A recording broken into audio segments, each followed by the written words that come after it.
আৰু এটা কথা আপোনাৰ লগত স্পেচিয়েলি বাৰ্তালাপ কৰিবলৈ আহিছে আমাৰ ফিৰোজ আহমেদ ডাঙৰীয়া তেখেতে আপোনাৰ লগত অলপ বাৰ্তালাপ কৰিব সবাই আপোনাৰ ওপৰত আক্ৰমণ কৰি আছে যেন মোৰ অনুভৱ হৈছে কিয় বা নাজানো সবাই আপোনাক স্পেচিয়েলি ভাল পায় বুলি মোৰ মনত হৈছে এতিয়া পাৰা পক্ষত মই এতিয়া আমাৰ ফিৰোজ আহমেদ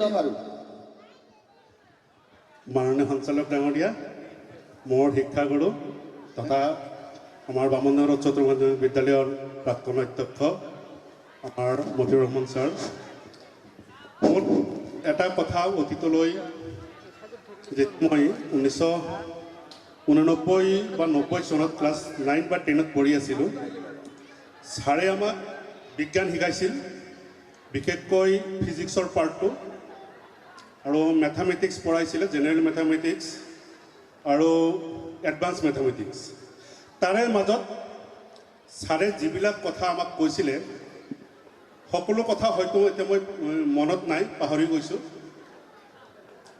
ইংৰাজীৰ ক্ষেত্ৰতো মাজে মাজে ছাৰে ভুমুকি মাৰিছিল ইংৰাজী সুধিছিলে হঠাৎ এটা কথা ইংৰাজীত সুধিছিল এদিন আহি ক'লে যে গ্ৰামাৰ বানানটো কোৱা আৰু লেফটেনেণ্ট বানান কোৱা কোনে পাৰা ইংৰাজীত কোনে বেছি দক্ষতা আছে কাৰ কিমান ইংৰাজীত জ্ঞান মই তোমালোকক পৰীক্ষা ল'ব বিচাৰোঁ তো গ্ৰামাৰ বানান সাধাৰণতে সবে ডাবল এম সিংগেল এমৰ পিছত ই না এ এইবিলাক লৈ কনফিউজন এটা থাকে ছাৰে ধুনীয়াকৈ কৈ দিলে যে গ্ৰামাৰ বানান খুব ধুনীয়াকৈ যদি তুমি দীৰ্ঘদিনৰ কাৰণে মনত থাকিব বিচৰা কোনো ধৰণৰ কনফিউজন নথকাকৈ তেতিয়াহ'লে মই এটা উপায় দিওঁ double M double A double R G কথাটো মোৰ মনত পৰিছে আপোনালোকৰ আগত মই ব্যক্ত কৰিব আহিছোঁ সোঁৱৰণি অন্তৰংগ আলাপ double M double A double R G মনত থাকি গ'ল আজিলৈ কেতিয়াও মই ডাবল এমৰ পাছত ই দি নাপালোঁ এতিয়াও শতকৰা 90% ছাত্ৰই ই আৰু এৰ মাজত কনফিউজন এটা আছে লগতে ছাৰক মই আৰু এটা কুৱেশ্যন ছাৰে এটা শব্দ কৈছিলে লেফটেনেণ্ট আপোনালোকে কিছুমানে এইটো অভিজ্ঞতা ছাৰৰ মুখৰ পৰা শুনিছে মনত পৰিছে চাগে আজি ছাৰেই ক'ব লেফটেনেণ্ট শব্দটো আমাক কেনেকৈ শিকাইছিল লেফটেনেণ্ট বানানটো কেনেকৈ শিকাইছিল ছাৰৰ মুখৰে আমি আকৌ সেই অতীতলৈ যাব বিচাৰোঁ অতীতৰ সেই মুহূৰ্তবিলাক সজীৱ কৰিব বিচাৰিছোঁ ছাৰৰ মুখেৰে আমি শুনিম লেফটেনেণ্ট বানানটো ধন্যবাদ আমি সাধাৰণতে লেফ্ট LEF দি লেখোঁ কিন্তু লেফটেনেণ্ট বানানত এফ নাই আচৰিত কথা লাই ইউ 10 N মিছা তুমি 10 পিঁপৰা এইটো চেণ্টেন্সটো মিলাই দিলে লেফটেনেণ্টটো শুদ্ধ হয় মিছা তুমি 10 পিঁপৰা মেথমেটিক্সৰ ছাত্ৰ হিচাপত ক্লাছ যেতিয়া কৰিছোঁ শ্ৰেণীত আচলতে কিছু পাঠদান কৰাৰ আগত অলপ মানে প্ৰশ্ন চস্ত কৰি ক্লাছটো মানে অলপ মানে নৰ্মেল কৰিব লাগে গতিকে মেথমেটিক্সটো হ'ল মেথ ICS গতিকে মেথ ICS সব ছাত্ৰ IES লেখে মেথমেটিক্স IES লেখে গতিকে সেই কৌশলটো জানিলে math ICS not ES mathematics গতিকে এজন ছাত্ৰক সুধিছিলোঁ he is sitting between two math by the qualification ICS who is he is mathematics ধন্যবাদ ছাৰ এখেতৰ পৰামৰ্শ আগৰ পৰা লৈ আহি আছোঁ আটাইতকৈ মাৰ খোৱা ব্যক্তি তেখেতৰ পৰাই আমি আছোঁ তেখেতে আমাক যথেষ্ট মাৰিছিলে যথেষ্ট মৰম কৰিছিলে আজিলৈকে মৰম কৰে যাৰ কাৰণে ৰাতিপুৱা আহিয়ে তেখেতে আমাৰ সবৰ লগতে দেখা কৰিছে আমি ফটো উঠিছোঁ তেতিয়াৰ পৰাই ছাৰক মই কৈছিলোঁ ছাৰ আপোনাক আজি মঞ্চটো লগ পাব বিচাৰোঁ আৰু আমাৰ যিবিলাক বেটছ আছে বেটছত আপুনি আহিব আপোনাৰ লগত আমি তাতে নোৱাৰিলেও ইয়াতে আপোনাৰ লগত আমি শ্বেয়াৰ কৰিম তেখেতক আমি দীৰ্ঘায়ু কামনা কৰিছোঁ সকলোৱে আৰু এইখিনি কৈ তেখেতক বিদায় দিছোঁ। এতিয়া আমাৰ মঞ্চত মাতিম এখেতৰে শিষ্য মেথমেটিক্সত আমাৰ বেটছত 1993 বেটছত আটাইতকৈ এক্সপাৰ্ট আছিলে শামছুল হক, আৰু তেখেতৰ ঘৰ আছিলে দিগিৰপাম। একেবাৰে মানে দুখীয়া ফেমিলিৰ ল'ৰা আছিলে। তেওঁৰ ঘৰ দুৱাৰ নদীত কিমানবাৰ ভাঙিছে আমি নাজানো। আজি তেখেতে গুৱাহাটীত ইষ্টাব্লিছড হৈ আছে, ব্যৱসায়ী হওক যিকোনো ক্ষেত্ৰতে হওক তেখেতে ইষ্টাব্লিছড হৈছে। তেখেতক অলপ মঞ্চত আহি মাতিছোঁ।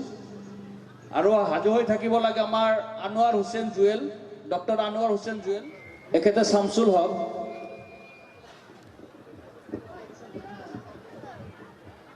আসসালামু আলাইকুম, নমস্কাৰ। পৰম চৌদ্ধাৰ আজি অন্তৰংগ সমাৰোহৰ মোৰ বন্ধু আৰু আমাৰ ডাঙৰ দাদা আকবৰ আলী চাহাব, মঞ্চত উপস্থিত মোৰ শিক্ষাগুৰু,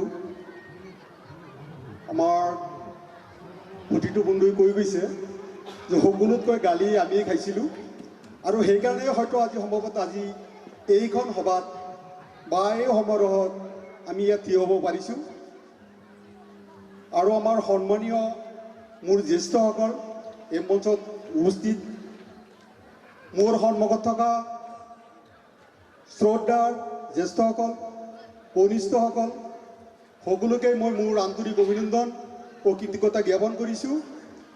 আৰু বিশেষকৈ মই পৰিচালক মহোদয়ক মই কৃতজ্ঞতা জ্ঞাপন কৰিছোঁ যে মোৰ ভাৱ আপোনালোকৰ আগত শ্বেয়াৰ কৰি দিয়াৰ সুবিধা দিয়াৰ কাৰণে। যিয়েই নহওক, আমি 93 বেচ, আমাৰ লগত আব্দুল মালেক চাহাব আছিল, মুমৰেজ খান আছিল, চকুৰ আলী আহমেদ, আনোৱাৰ, ইজামুদ্দিন আহমেদ আৰু এনেকুৱা বহুত আছিল। হয়তো আমি নামো কিছুমান পাহৰি গৈছোঁ, আৰু সময়ৰ অসুবিধাৰ কাৰণে হয়তো কাৰো তেনেকুৱা আমি নাম ল'ব বিচৰা নাই। সকলোকে যদিও ইয়াত আহিব পৰা নাই, কিন্তু আমি সকলোকে আমি স্মৰণ কৰোঁ, মনত কৰোঁ। আৰু আমাৰ যিসকল শিক্ষাগুৰু আছিল, হয়তো বহুত শিক্ষাগুৰু আমি ইয়াৰ পৰা হেৰুৱাইছোঁ, আৰু এখেতসকলৰ আত্মাৰ সদ্গতিৰ কামনা কৰিছোঁ। আৰু যিসকলে জীৱিত আছে, বৰ্তমানেও কৰ্মৰত অৱস্থাত আছে, আৰু কিছুমানে হয়তো অৱসৰ গ্ৰহণ কৰিছে, সকলোকে মই আন্তৰিক অভিনন্দন কৃতজ্ঞতা জ্ঞাপন কৰিছোঁ। বিশেষকৈ আমাৰ বন্ধুৱে কৈ গৈছে যে আমাৰ ফেমিলি বেকগ্ৰাউণ্ড একেবাৰে জিৰো নাই বুলিও ক'ব পাৰি। আৰু মোৰ ঘৰখন আছিল লহৰাপাৰা বুলি কয়, নদীয়ে ভাঙি গৈছে, কিমানবাৰ ভাঙিছে আমি নিজেও নাজানো, তেতিয়া আমি সৰু সৰু আছিলোঁ। তাৰপিছত আমি ডিগ্ৰীৰ পথাৰত আহি পেলাই মোটামাটি হিচাপত তলো মাটি ঘৰ বাৰী একো নাই, মঠাবাৰীত আছিলোঁ। আৰু তাৰ পৰাই আমাৰ মা দেউতা চেষ্টা কৰিছিল নাই, আমাৰ টকা পইচা নাথাকিলে তুমি লিখা পঢ়া যিকোনো প্ৰকাৰে কৰিবই লাগিব। আমাৰ তাৰে LP স্কুলত, পিছত গৰলা LP স্কুলত, তাৰপিছত আহি পেলাই আমাৰ যিসকল সতীৰ্থ, যিবিলাক পুৰণা সতীৰ্থ, এখেতসকলে এই স্কুলখনৰ নাম সেইখিনি সময়তে জিলিকি থৈ গৈছে। আৰু এখেতসকলৰ ৰিজাল্ট চাই পেলাই, এখেতসকলৰ দেখি পেলাই এই স্কুলখন ভাল, আৰু সেইকাৰণে দেউতাই মোক এইখন স্কুলত দিলে। আৰু এইখন স্কুলৰ পৰাই 93ত আমি মেট্ৰিক পাছ কৰিলোঁ। ইয়াৰ পৰা পাছ কৰাৰ পিছত MC কলেজত মই হায়াৰ ছেকেণ্ডেৰী মই পাছ কৰিলোঁ। তাৰপিছত পেটৰ তাৰণাত বুলি ক'লেও আপোনালোকে যি ভাবিব, আৰু মই পেটৰ তাৰণা বুলিয়েই ক'ম। লিখা পঢ়া কৰিব লাগে, লিখা পঢ়া কৰাৰ কাৰণেও মন আছে, কিন্তু ঘৰত ইনকাম কৰা মানুহো নাই। গতিকে মই নিজে ইনকাম কৰিব লাগে আৰু নিজেই মই পঢ়িব লাগে। যিয়েই নহওক, সেই হিচাপত মই গুৱাহাটী পালোঁ। গুৱাহাটীত যাই পেলাই মই দিছপুৰ কলেজত মই এডমিশ্যন ল'লোঁ। তাৰ পৰা মই BA পাছ কৰিলোঁ। 2006 চনত মহাত্মা গান্ধী ইউনিভাৰ্চিটিৰ পৰা মই পলিটিকেল ছায়েন্সত মাষ্টাৰ কৰিলোঁ। 2022 চনত আপোনালোকৰ আশীৰ্বাদত মোৰ কৰ্মসূত্ৰৰ মাজতেও মই LLB গ্ৰেজুৱেশ্যন কৰিবলৈ মই সক্ষম হৈছোঁ। আৰু দীঘলীয়া যাত্ৰা এটা, তাৰ ভিতৰতে কামো কৰিব লাগে, মোৰ সৰুৰ পৰাই বিজনেছৰ প্ৰতি এটা ডাউটি এটা আছে মই বিজনেছ